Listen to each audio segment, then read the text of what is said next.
Military veterans and active duty service members, you could become a certified cyber warrior with just 12 weeks of training at My Computer Career. Cybersecurity specialists are in high demand, and IT pros with these skills often enjoy abundant opportunity and a great lifestyle. Protect our people, liberty, and treasured institutions from cyber threats. SkillBridge and other VA benefits are available to those who qualify. Learn more at mycomputercareer.edu/CWP. That's mycomputercareer.edu/CWP.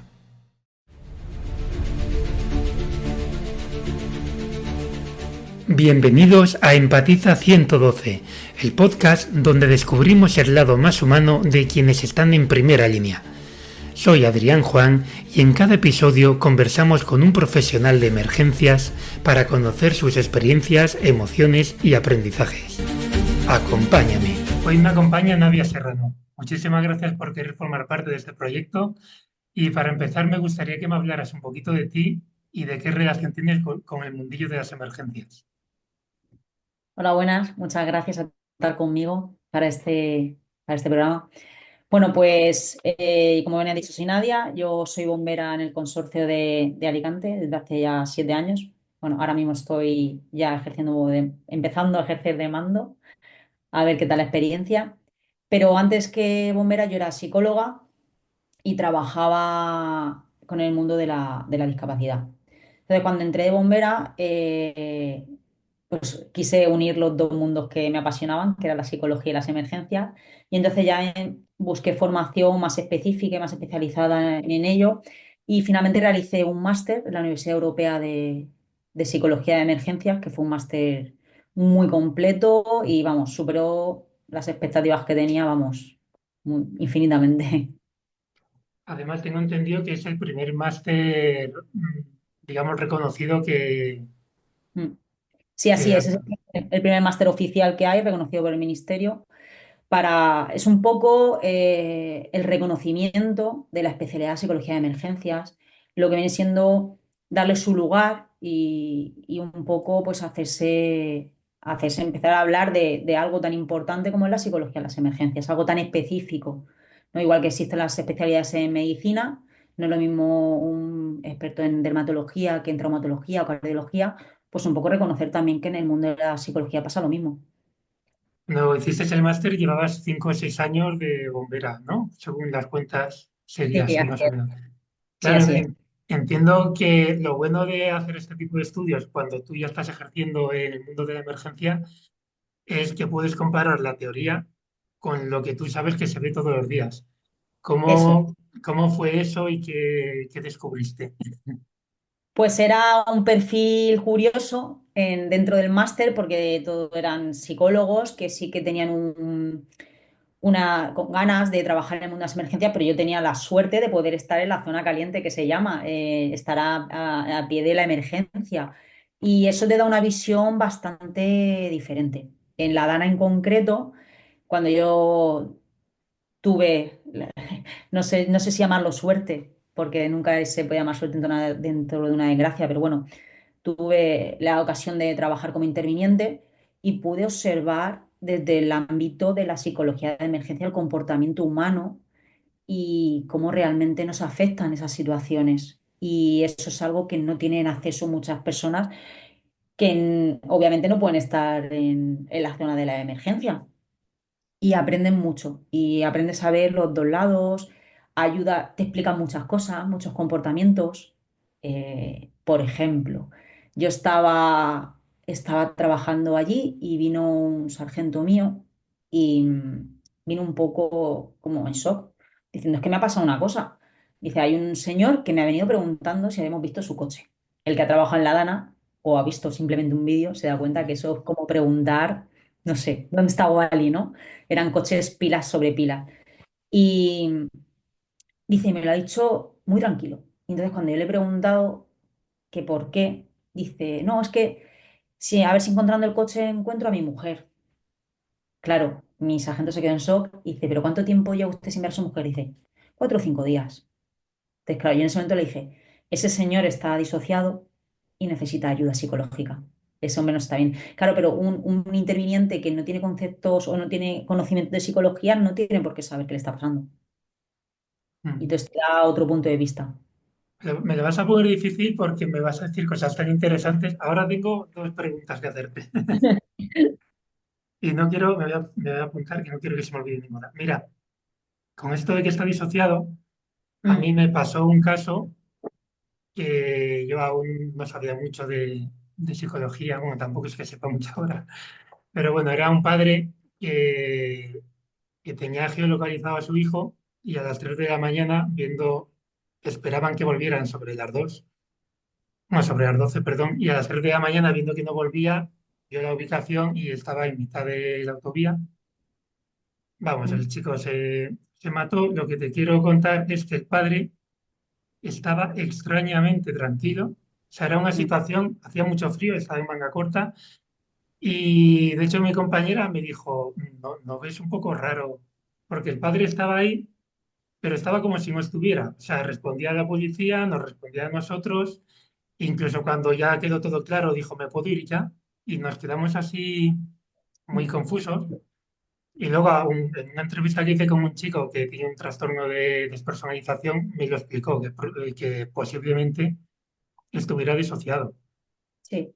Entonces, ¿cómo podemos, como intervinientes, porque este podcast está dirigido principalmente a intervinientes, cómo Mm. podemos saber que una persona está disociada y en esos primeros minutos, cómo deberíamos de tratarla? A ver, al final los humanos somos totalmente diferentes y las respuestas son tan variadas como personas. Lo que pasa es que hay cosas que nos chocan. A ti, una persona que te está diciendo que ha perdido un familiar, un ser querido, un comportamiento normal no no expresar emociones. Quizás, a lo mejor no llegamos a estar en un punto de disociación, pero es obvio que esa persona necesita atención y no podemos dejarla sola. Igual es extremo contrario, personas que están totalmente activadas, con ira, con gritos, llantos, que es el otro extremo, ¿no?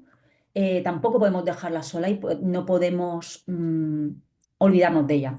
En ese momento, sí, lo primero es sacarlos de zona peligrosa y ponerlos en zona segura y asegurarnos de que nadie va a dejarlo solo.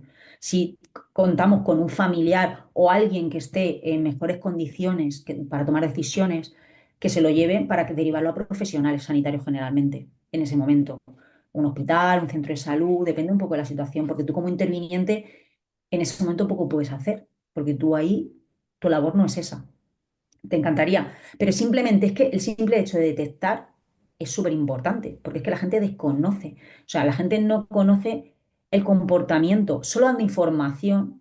Al final, en emergencias se habla de que todas las respuestas son respuestas normales ante una situación anormal. Lo que es anormal es la situación. Las respuestas es normal, que uno llore, que grite, o que no llore y no grite, o que busque control. La Dana, por ejemplo, yo vi con el barrizal que había y vi un edificio de unos señores que estaban bajando con una manguera y limpiaron su trocito de acera. Claro, a mí un compañero me preguntó, diciendo eso, como diciendo, ¿qué sentido tiene, no? Lo miras y dices tú, ¿qué sentido tiene que haya 2 metros cuadrados limpios cuando la ciudad está destrozada o el barrio? Pues tú con la formación aprendes que esa persona dentro de la emergencia busca algo de control. Ahora mismo su suelo se ha ido, ellos no tienen, están flotando y necesitan poner los pies en tierra firme. Algo que no se mueva, algo que les dé seguridad. Pues quizás es fregar su portal o su acera. Y la persona ni está loca, ni mal hablado, mal dicho el loco, ni está, simplemente está buscando su zona de control. Solo conociendo eso ayuda muchísimo, tanto a los allegados como a los propios intervinientes que no saben qué está pasando. Claro, estoy pensando en lo que me has dicho con el ejemplo que te he puesto, lo Mm, correcto con este hombre, porque además hubo una cosa que, claro, nosotros estábamos con el hijo, que no se podía hacer mucho, pero mm. y él llegó un momento que dijo, me puedo ir ya, y la Guardia Civil le dejó irse, además venía él solo conduciendo. Ahí Exacto. imagino, ahí imagino que hemos hicieron bien las cosas, que lo que se tendría que haber hecho es localizar a otro familiar que hubiera venido a recogerlo e intentar protegerlo dentro de... No se deja sola una persona que no sabes cómo va a reaccionar. De hecho, cuando vas a hacer comunicación de malas noticias, una de las cosas que te enseñan es que a esa persona no la dejes sola, que la alejes de situaciones de peligro, es decir, cerca de una altura, un balcón, material con el que se pueda dañar. Porque incluso la persona que tú estás viendo tan tranquila, le estás dando la noticia y tiene una reacción que tú consideras normal, de repente te dan la vuelta y esa persona va al balcón y se tira. Eso ha pasado. Mm. Son ejemplos que pasan. O cojo un cuchillo, entonces tú esa persona que está en una situación tan estresante, el cerebro al final es maravilloso y quiere funcionar y quiere sobrevivir. A mí me enseñaron una cosa que me parece súper interesante, que es, el cerebro no quiere que tú seas feliz, el cerebro quiere sobrevivir. Entonces va a desconectar todo lo que pueda hacerle daño y no sea necesario para vivir en ese momento. De ahí muchas veces pues viene pues que situaciones desconectemos de la situación porque no somos capaces de procesarla. Entonces somos los de fuera los que estamos menos afectados, los que tenemos que proteger a esa persona y no dejarla sola. Y derivar al profesional y ya que pues que actúen en según a lo mejor esa persona de repente al día siguiente reacciona o necesita otro tipo de tratamiento o necesita medicación o necesita lo que sea.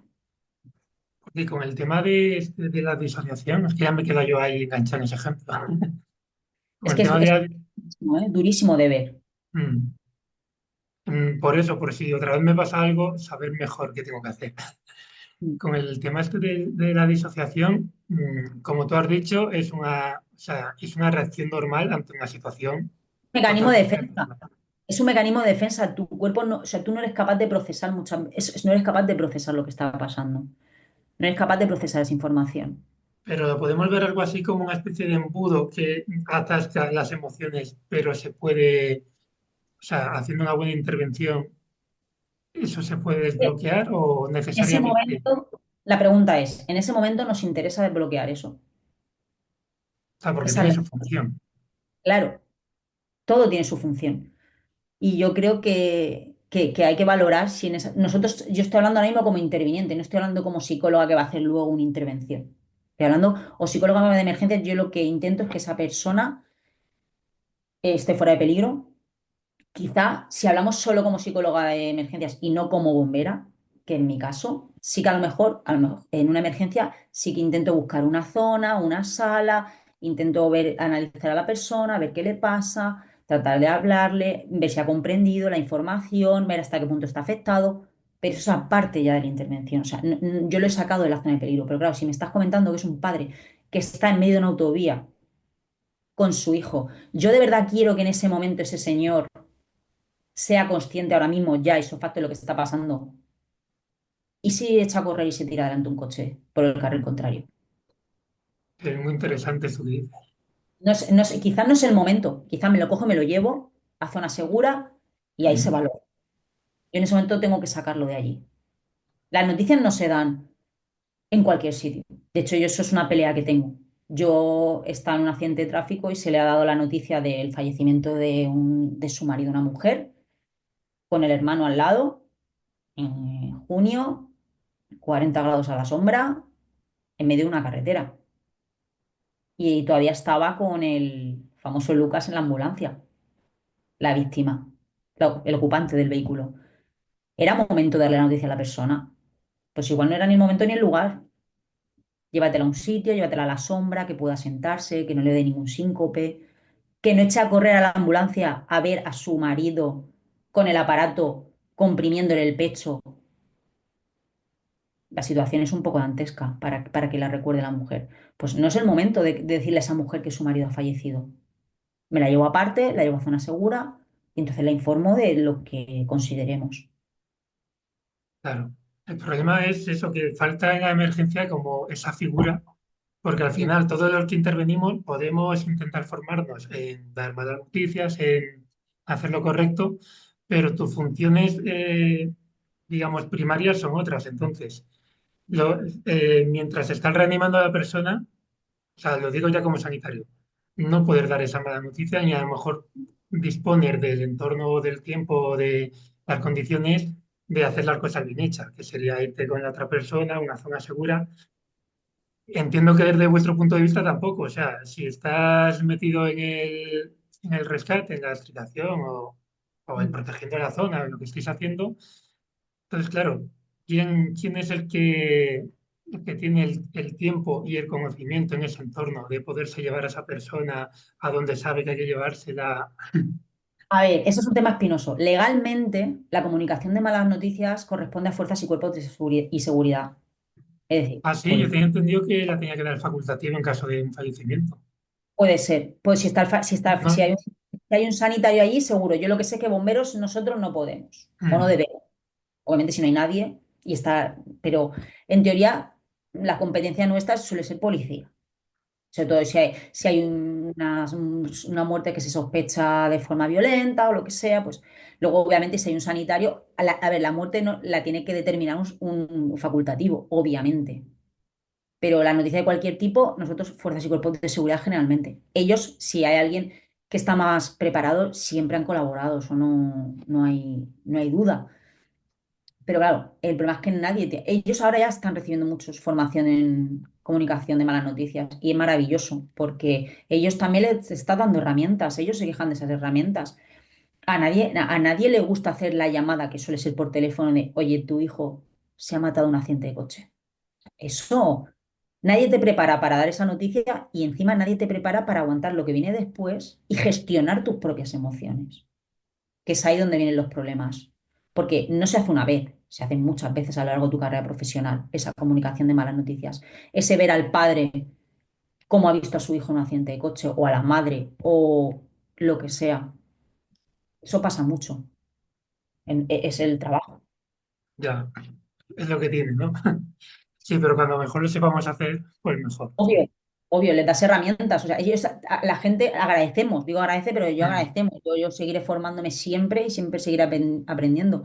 Que te den herramientas a ti te da una seguridad para desempeñar tu trabajo, vamos, increíble. Y muchas veces nos sentimos desnudos en cuanto a eso. En cuanto a la parte humana, y ha mejorado, bueno, muchísimo. Y los compañeros, cada vez todo el mundo está con la parte humana muchísimo más sensibilizada. Nosotros entramos ahora a una casa y intentamos tapar a la persona, que se sienta arropada en todos los aspectos, necesita algo, no solo la parte del rescate como lo vemos en las películas. No, no, la parte humana no se nos puede olvidar. Hablando de parte humana, que quería rescatar lo de la Dana, que me has nombrado. ¿En qué rol interviniste tú en la Dana? ¿Fuiste dentro de los bomberos como Sí, sí, psicóloga? sí. No, allí fui como bombera, fui como bombera. Yo ahora mismo la parte de psicología de emergencia, pues bueno, está en pañales en general, en pañales en general. Al final allí se desempeñó, o sea, la parte de psicología fueron a través de los colegios de psicólogos, algunas asociaciones. A ver, qué maravilloso. Pero de los servicios de emergencia ellos ofrecieron el teléfono para los intervinientes que lo necesitaran, pero nosotros no tenemos la figura dentro del servicio de bomberos del psicólogo de emergencia ni nada similar. Yo allí fui como interviniente, como bombera, fui a sacar fango como todos, como Y mucha gente. aunque fuiste como bombera, claro, imagino que estarías muy pendiente del tema de la atención psicológica. Sí. O sea, ¿cómo vistes que se hizo y cómo crees que se debería de haber podido hacer mejor dentro de los recursos? O sea, hablando de recursos realistas, porque claro, sabiendo, tú sabes perfectamente los recursos que hay en la Comunidad Valenciana, que es donde trabajas tú. Entonces, en base a lo que hay, ¿qué se hizo y cómo se podría haber hecho mejor? A nivel de asistencia psicológica, me refiero. Buah. Yo es que creo que siempre se ha relegado la asistencia psicológica como algo secundario. Pero nos pasa a nosotros. Es decir, a nosotros nos duele una muela y no dudamos en ir al dentista. Ahora, como tengas un ataque de ansiedad, problemas de cualquier tipo de trastorno mental, el ir al psicólogo, ¿cuántas personas van al psicólogo? Sigue habiendo un estigma, sigue habiendo un tabú, sigue habiendo un no es para tanto, no lo necesito. Entonces, partiendo de esa base ya, en todo lo que haya después es algo secundario. Yo, bueno, además soy profesora de instituto y este año he dado una asignatura de habilidades sociopersonales y en ella dábamos el tema de gestión emocional, la escucha activa, cosas que a los chavales les pareció muy interesante. Bueno, pues se fueron de voluntarios a Saladana y cuando volvieron de clase, un par de compañeros me dijeron, querían compartir con los demás lo que habían vivido. Dicen que llegaron a una casa y había una señora, le ayudaron y tal, y llega una de mis alumnas y dice, le preguntó, ¿cómo está usted? ¿Cómo se encuentra? Bueno, la mujer se puso a llorar y dice que le dijo, aquí ha venido todo el mundo y de verdad estoy muy agradecida porque todo el mundo me ha ayudado mucho, dice, pero nadie me ha preguntado cómo estaba. Porque al final íbamos, vamos, vamos, como si fuéramos ahí cada vez con los ojos para adelante a trabajar, a sacar barro, a sacar. Pero es que a veces que lo que necesitaban era que alguien se sentara con ellos y dijeran, ¿cómo estás? O sea, pero es que no había recursos, o sea, no estoy culpando a nadie, pero que se Claro. nos olvida esa parte, se nos olvida esa parte. Que a lo mejor sentarte al lado de la persona y decir, esto es una putada. Es así. ¿Sabes? Validarle. Decir, tienes derecho. O sea, a mí había gente que me ha dicho, pues no entiendo por qué está triste se ha perdido su coche si otras personas han perdido su familia. Ojo, el daño no es.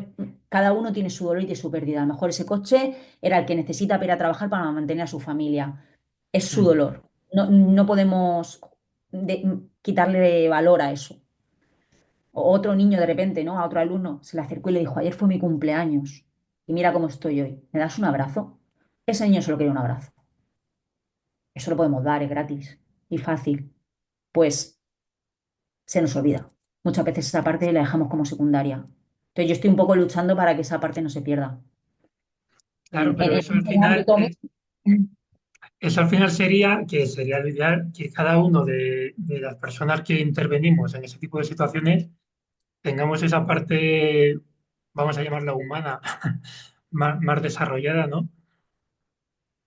Pero a nivel de estructura, o sea, me refiero, en una situación como la Dana, ya a nivel más de organización, ¿cómo se, si es que lo sabes, que a lo mejor no hay respuesta, pero cómo se podría gestionar ese tipo, una situación tan complicada, Buah, mm, eso es muy a difícil. base de grupos de ayuda mutua, porque Yo- no puede haber una En un mundo persona. en un mundo ideal, para mí, cualquier servicio de emergencias tendría que tener dentro de su servicio alguien que vele con ellos, que vele por ellos a nivel psicológico. Psicólogos propios, además especialistas en psicología de emergencias. Porque si yo me duele la espalda, voy a ir al fisio, no voy a ir al dentista. Alguien especialista en nuestro trabajo, en, en prevenir la traumatización vicaria. O sea, es que, escucha, estamos expuestos al tema de, ahora hay un montón de estudios del tema de fatiga por compasión, porque estamos todo el día viendo desgracias ajenas y nos llevamos un impermeable puesto. Y no tiene que ser una dana. Estamos viendo gente que se le quema su casa, gente que vive en condiciones de soledad no deseada, gente no sé, que pasa por, que pierden sus familiares, que pierden a sus mascotas. O sea, a lo mejor vas a rescatar a su mascota y ha fallecido su mascota y para esa persona sufre. Y el ver el sufrimiento ajeno día tras día en tu vida profesional, o sea, que diga que no le afecta, perdonad con todo mi respeto, no me lo creo. De hecho, estoy convencida que todo el mundo hay una intervención en la cual se acuerda, sueña durante toda su vida. Eso no es natural, o sea, hay que hacer algo. Entonces, sobre todo solo el hecho de que el servicio te brinde, se acuerde de ti, tú te sientes, decir, vale, no soy una máquina, y me reconocen que no soy una máquina, y reconocen que tengo sentimientos y tengo el derecho a estar mal, porque es un derecho también el que nosotros tengamos emociones y alguien nos cuide. ¿Quién cuida al cuidador? Siempre dicen eso, ¿no? Pues un poco es eso. Eso en cuanto a intervinientes. En cuanto a sociedad, bueno, la carencia de psicólogos, cuando tú le dices a alguien, ¿por qué no vas al psicólogo? Te dice, por sí que voy una vez cada X meses en la seguridad social, porque no me puedo permitir un psicólogo con los precios que hay. Claro, es que es un profesional. No estoy cuestionando el precio del psicólogo porque al final todos los profesionales tienen su esfuerzo y hay detrás una labor importante. Ahora, si tenemos en la seguridad social muchos profesionales, pues para la gente que no tiene recursos debería existir también el recurso de salud mental. O sea, y no hablemos ya de camas de psiquiatría en un hospital. ¿Cuántas camas puede haber de psiquiatría en un hospital? ¿Cómo estamos ahora de datos en temas de personas que han pensado en quitarse la vida? Que ese es un tema también increíble. Y ahora después de la Dana, si se hiciera un estudio, cuando hay una catástrofe de ese nivel, ojo, y es un tema súper olvidado, súper olvidado. Ahora está habiendo un poquito de conciencia de la gente, de que, porque además yo siempre digo que el ser humano es maravilloso y tenemos la percepción de que a nosotros no nos va a pasar. No, a nosotros no nos pasa nada. Siempre le pasa al Ah, vecino, le pasa al otro. mm, Y todo el mundo, si levantáramos así la manta, todos tendríamos a alguien o nosotros que tenemos problemas de salud mental. Todo el mundo tiene problemas de salud mental o tiene una familia con problemas de salud mental. O algún amigo o alguien cercano. Y puede derivar en situaciones muy graves como en pensar en quitarse la vida. Pero claro, si nadie nos cuida, si no tenemos, no sabemos dónde ir, dónde pedir ayuda, si no hay medios, ¿qué hacemos? claro. Con el tema de los intervinientes, te lo he comentado antes también, Mm. quizás la prevención desde el punto de vista de trabajar la gestión emocional, la inteligencia emocional y todo esto, pueda Sí. ser pueda ser un aspecto importante a tener en cuenta, ¿no? Mira, el otro día yo soy muy de metáforas, y estaba imaginándome la metáfora de una ramita o un tronco que ante la misma fuerza, pues una se va a partir y el otro no. Mm. Entonces, claro, si ya antes tú te has podido hacer un tronco, en el sentido de que te has podido hacer más resiliente, entiendo que luego estas situaciones se llevan mucho mejor. Con lo cual, la resiliencia, quizás formar en resiliencia a los intervinientes, bueno, y a la población en general, pero como el Totalmente. podcast va dirigido a lo que va dirigido, pero a la población en general. Pero la formación en sí. Es decir, si a mí me enseñan cómo usar una motosierra, ¿no? Por ejemplo, pues igual también es interesante que me enseñen que en una situación de estrés, cómo va a reaccionar mi cuerpo, qué es el estrés, qué es la ansiedad, que esto que me está dando no es un infarto, que a lo mejor lo que me está dando es un ataque de ansiedad, un ataque de pánico, que es normal que después de una situación complicada tenga algunos pensamientos recurrentes y que, no sé, que me den información, que me den formación e información. Ya con eso tienes unas herramientas.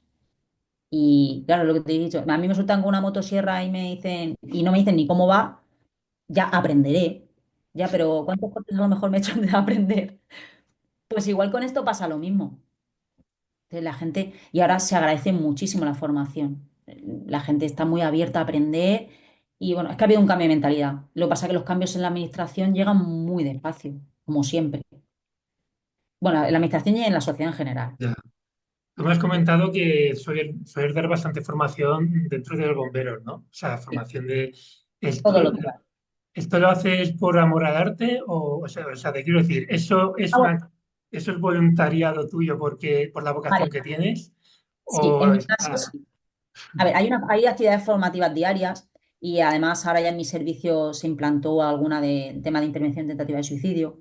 Pero sí que es verdad que nosotros, como nos encanta nuestro trabajo, al final cada uno aporta su granito de arena.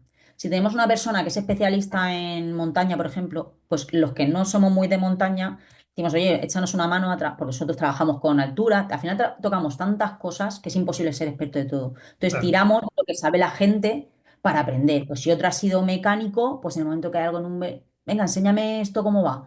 Entonces, en mi caso, como yo vengo del mundo de la psicología y además lo he enfocado a las emergencias, pues sí que les aporto lo que puedo y el que me quiere escuchar, obviamente, pero vamos, que están súper abiertos y sí que he hecho ahí, aprovechando un poco también la formación que había hecho para mis alumnos del instituto, pues a los compañeros que tenía en el parque y en el turno y tal, pues sí que les di un poco sobre el tema de intervención tentativa de suicidio, un poco que vieran los números, las cifras, que son alarmantes. Al final se está demostrando si que no el me escondite. equivoco, fallecen 11 personas al día por suicidio en España, ¿verdad? Sí. De hecho, es la primera causa de muerte no natural y sin embargo, por ejemplo, hacemos unas campañas de tráfico brutales, se invierte muchísimo dinero en campañas de accidente de tráfico, que me parece maravilloso. Sin embargo, mueren muchísimas más personas por suicidio que por accidentes de tráfico. ¿Y cuántas campañas hay de prevención del suicidio? Más poquitas, unas poquitas, no hay muchas.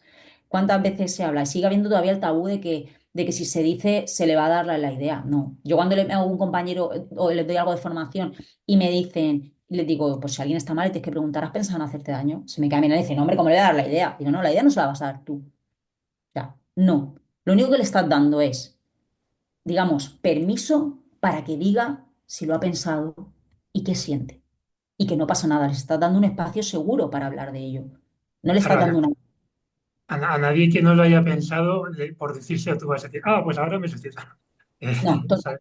no, no, Lo que hay no. que dejar es ese espacio para ventilar y para que digan, Eso es. Y luego les quitas un montón de ideas que había que no son reales, como la llamada de atención, que incluso les digo, vale, vamos a imaginar que están llamando la atención. ¿Pero por qué? Porque la persona está sufriendo. O sea, si está sufriendo y con esto le vamos a ayudar, pues bienvenida a la llamada de atención.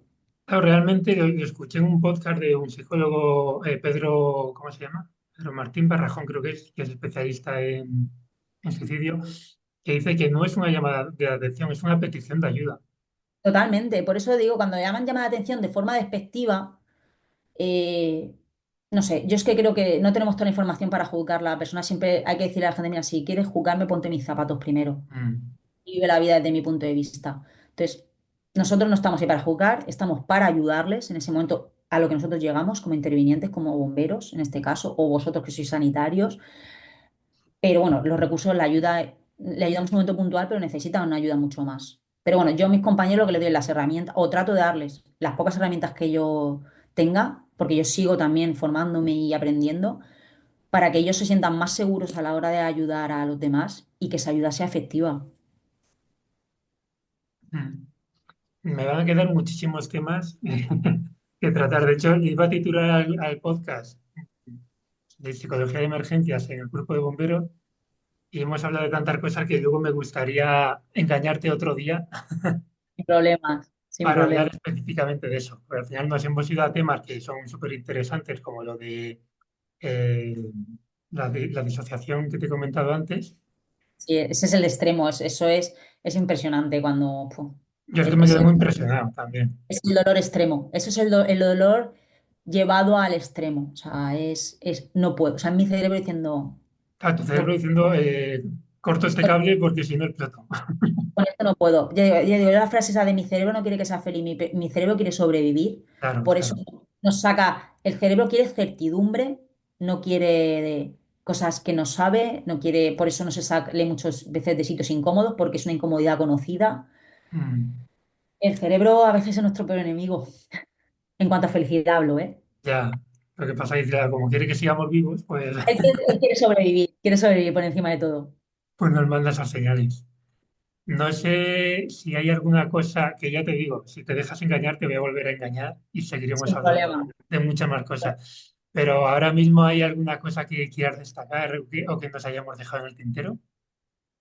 No, un poco eso, hacer hincapié en la necesidad que hay de incluir la psicología de emergencias dentro de los propios servicios, no como algo ajeno, no algo como algo voluntario, sino como una necesidad, que es lo que reclamamos todos los intervinientes de todos los ámbitos, policías, bomberos, sanitarios, un poco que nos digamos, oye, no somos robots, no somos superhéroes, somos personas Mm. y Claro, es que está como esa concepción de que de esa concepción de que hay que poder con todo y si no puedes, pues es porque no eres un buen profesional, cuando es todo lo contrario.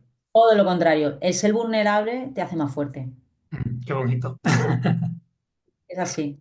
Yo siempre digo eso, que para ser vulnerable hay que ser muy valiente, que muchas veces se Pedir confunde, ayuda es de valientes, ¿eh? Totalmente. O sea, totalmente. se El pedir confunde la ayuda es... vulnerabilidad con debilidad y es todo lo contrario. Mm. Sí, de hecho tienes que fijarte en los materiales. Los materiales que se caen y se rompen son los que en un principio parecen más duros. Mm, Y a Total. la primera caída se rompen. Pues bueno, Nadia, para despedirnos un poquito, quiero que eso ya te lo anticipé, así que llevas ventaja. Sí. Que me digas algún libro, curso o recurso que te haya impactado especialmente y que recomiendes. Pues yo recomiendo, creo que todo el mundo debería leer el libro El hombre en busca del sentido. Mm. Me Pues lo, parece, lo- lo tengo ahí preparado para empezar a leerlo. a mí me dura una tarde. Es Sí, resiliencia pura, sí. Y demuestra cómo en las peores condiciones se puede sacar, digamos, una sonrisa o algo positivo. Como al final lo que necesitamos es un propósito en la vida. Creo que los que trabajamos en emergencia, nuestro propósito es ayudar es ayudar a los demás. Eso nos hace sentir bien, nos hace aportar nuestro granito de arena. Entonces creo que ese libro, aparte de que es bastante duro, esa la parte de donde narra lo que vivió. Si Vamos, lo creo que todo. quieres, yo sé de qué va, pero si lo quieres contextualizar un poquito para Y claro, es un, creo, era psiquiatra en ese momento, sí, psiquiatra, es que al final los títulos en esa época que estuvo en Víctor un campo de, Frank, ¿no?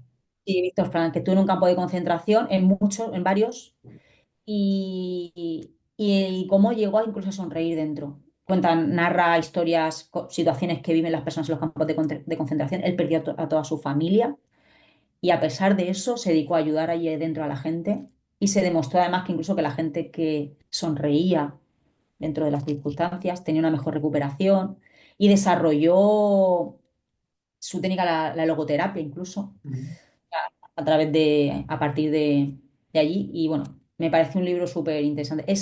No utiliza el concepto, porque el concepto aparece un poquito después, pero es la resiliencia pura. Ese hombre. Para mí es, si hay que poner una foto al lado de la palabra resiliencia en el diccionario, es ese señor. Pues muchas gracias, porque bueno, lo tenía ya enfocado para leérmelo, pero ahora tengo más ganas aún. Sí, sí, es muy chulo. Y ahora esto ya es algo egoísta para mí. Dentro de tu red de contactos, y más teniendo en cuenta que has hecho el máster de emergencias y tal, ¿a quién me recomendarías o con quién me podrías poner en contacto para entrevistar aquí? Pues mira, tenía muchos porque en el máster tengo un montón de profesionales, pero tengo en concreto una compañera que está especializándose en emergencia ahora, pero ella también es especialista en trauma y en prevención del suicidio. Tiene un perfil brutal, está muy concienciada con el tema de los intervinientes, especialmente con militares, y bueno, tiene un currículum que vamos, que es impresionante. Bueno, y un corazón, además, increíble. Y es una profesional como vamos, como una copa de un pino. Pues nada, Escucharlo es un placer. Ir a una ponencia suya es, vamos, una maravilla. pues a ver si la convences para que la traigamos. Y Ya molto se llama. O sea, se lo diremos. luego harás tu trabajo de mediadora. Sí, sí, sí, yo la intento convencer. Ya la he engañado para alguna cosita, ¿eh? Que a mis alumnos les di una ponencia maravillosa, Sí, unas jornadas y pues encantados todos. pues nada, te tomo el guante. Muy bien. Pues nada, Nadia, muchísimas gracias de verdad. Me ha encantado, se me ha quedado muy corto, pero si te dejas engañar, te volveré a engañar. Gracias a ti. Yo siempre que quieras, este tema ya sabes que me apasiona y lo que pueda, lo poco que pueda aportar, No, pues de poco nada. placer. Venga, muchas gracias.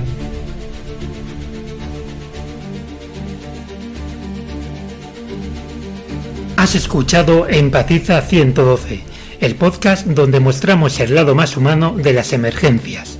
Recuerda que puedes escucharnos en Spotify e iVoox y síguenos en Instagram en el perfil empatiza112.podcast.